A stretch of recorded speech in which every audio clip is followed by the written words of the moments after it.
Assalamu alaikum mes frères et sœurs. Aujourd'hui, Inch'Allah, nous allons parler de la bienfaisance envers les parents.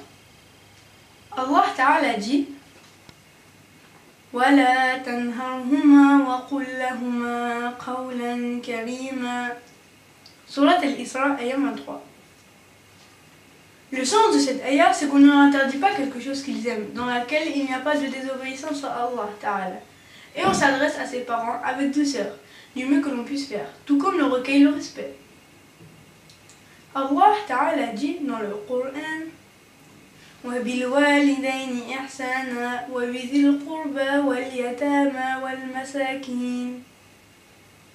Dans cette ayah, il y a une forte incitation à agir avec bienfaisance envers ses parents, à gagner leur satisfaction durant leur vie. Que celui qui veut la réussite et le succès agisse en bien envers ses parents. Celui qui agit avec bienfaisance envers ses parents aura une fin heureuse si Allah Ta'ala le veut. Agir avec bienfaisance envers ses parents est une bénédiction dans le bas monde et dans l'au-delà. La religion de l'islam est une religion éminente. La ayah وَبِالْوَالِدَيْنِ إِحْسَانًا comporte l'incitation d'agir avec bienfaisance et respect envers les parents. Ibn Abbas, que Allah Ta'ala l'agrée, a dit au sujet du comportement qu'il convient d'avoir avec les parents: ne secouez pas ton vêtement près d'eux, de peur que la poussière ne les éteigne et que cela les gêne. Allah Ta'ala a interdit à ses esclaves dans le Coran honoré de dire ouf aux parents. C'est-à-dire qu'il est interdit de leur dire une parole qui marque l'ennui, l'exaspération et le manque de patience.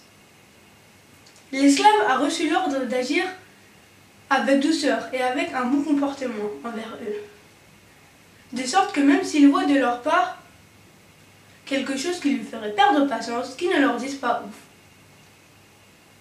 Il a été rapporté le récit d'un homme qui commettait beaucoup de péchés, insoucieux, qui commettait ce que Allah Ta'ala a interdit. Il avait une mère vertueuse qui lui ordonnait de délaisser les péchés et qui lui recommandait de suivre la voie du repentir. Mais il ne prêtait pas attention à ses conseils, jusqu'au jour où il fut atteint d'une maladie qui le garda au lit. Il regretta alors et se repentit à Allah Ta'ala. Alors qu'il était sur son lit de mort, il dit à sa mère: « Mère, lorsque je mourrai, suis mon convoi funéraire jusqu'à ma tombe. Lorsqu'ils me mettront dans ma tombe, descendis toi aussi et dis: Ô Seigneur, je suis satisfaite de mon fils que voici. Ô Allah, agrée-le. » Alors, lorsqu'il mourut, sa mère ne trouva personne pour accomplir les préparatifs funéraires avec elle. Elle le lava et l'enveloppa dans un linceul. Elle louait les services de 4 personnes pour faire la prière en sa faveur et l'enterrer. Le convoi funéraire quitta ensuite la maison. Seule la mère et les 4 personnes dont elle avait loué les services accompagnaient le corps. Un savant vit passer le convoi funéraire et fut étonné de ce qu'il voyait. Il suivit alors le convoi afin de voir qui était ce mort dont personne ne s'était occupé, à l'exception de 4 hommes et d'une femme. Il vit alors la femme descendre de la tombe comme son fils lui avait demandé. Elle l'avait éduqué alors qu'il était petit. Elle lui avait donné le conseil quand il était plus grand.